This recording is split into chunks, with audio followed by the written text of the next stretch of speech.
ईमानदारी और ईमानदारी के साथ काम करना चाहता है, लेकिन ये हरासमेंट क्यों किया जा रहा है। हम ये कहना चाहते हैं टेम्परेरी लोगों के लिए जहाँ जो पॉलिसी बननी चाहिए, चाहे वो आंगनबाड़ी वर्कर हैं, हेल्पर हैं, आशा वर्कर हैं, रहबर खेल हैं, रहबर जंगलात हैं। आप देख लीजिए यहाँ कंडक्टर, टीचर, लेक्चर जो लगातार प्रताप पार्क में भी बैठे रहे और जम्मू में प्रेस प्रताप पार्क में भी, जम्मू में प्रेस इनकलाब में भी बैठे रहे, लेकिन सरकारें जितनी भी रही झूठे इंश्योरेंस की, अभी तक वो लोग पढ़ लिख के अपने घरों में बैठे हुए हैं और सरकार ने उनको टर्मिनेट किया है। हम ये कहना चाहते हैं कि ये जितने इशू हैं जम्मू कश्मीर में मुलाजमों के, चाहे वो परमानेंट मुलाजमों के इशू हैं, चाहे परमानेंट मुलाजमों के इशू हैं, तो ये सरकार को सेटल करना चाहिए। इसके साथ डीपीसी, बहुत सारे डिपार्टमेंट में जो अफसरशाही यहाँ है, अपने काम तो मुलाजमों से वो लेते हैं, लेकिन जब डीपीसी की बात होती है, गवर्नमेंट का जीएडी का ऑर्डर है कि डीपीसी साल में 2 बार होनी चाहिए। यहाँ ऑफिसर जो एचओडी जो बैठे हुए हैं वो 2-2, 3-3 साल तक डीपीसी नहीं करते। हम प्राइम मिनिस्टर साहब से, होम मिनिस्टर साहब से और जम्मू कश्मीर के जो हेड मनोज सिन्हा साहब और चीफ सेक्रेटरी साहब से अपील करते हैं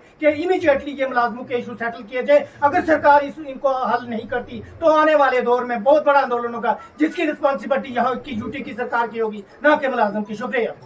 अगर हम जम्मू कश्मीर के अंदर जब भी किसी कंडीशन की बात करें, आप बर्फ़ की बात करें, सैलाब की बात करें या तूफान की बात करें, सबसे पहले इफेक्ट होती है बिजली, और उसको सुधारने वाले होते हैं इलेक्ट्रिकल एम्प्लॉइज पीडीटी के। वो उस सिस्टम को सुधारने के कारण में कई सारे लोग अपनी जान भी गंवा चुके हैं, कई सारे लोग अपाहिज हो चुके हैं, कुछ लोग अभी भी ऐसे हैं जो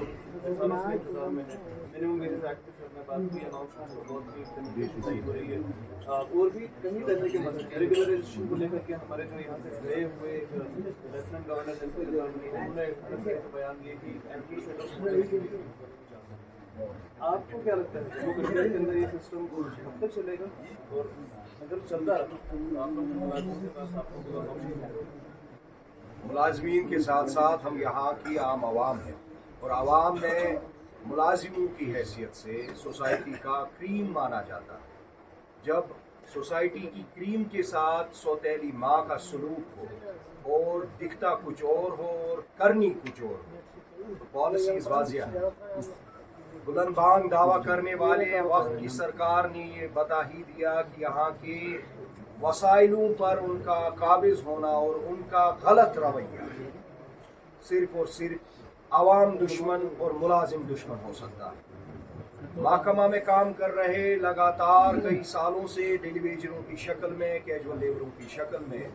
जो लोग लगे हुए हैं और अपनी जानों को अजियत देते हुए अपनी जानें गंवा रहे हैं, और यहाँ की आवाम की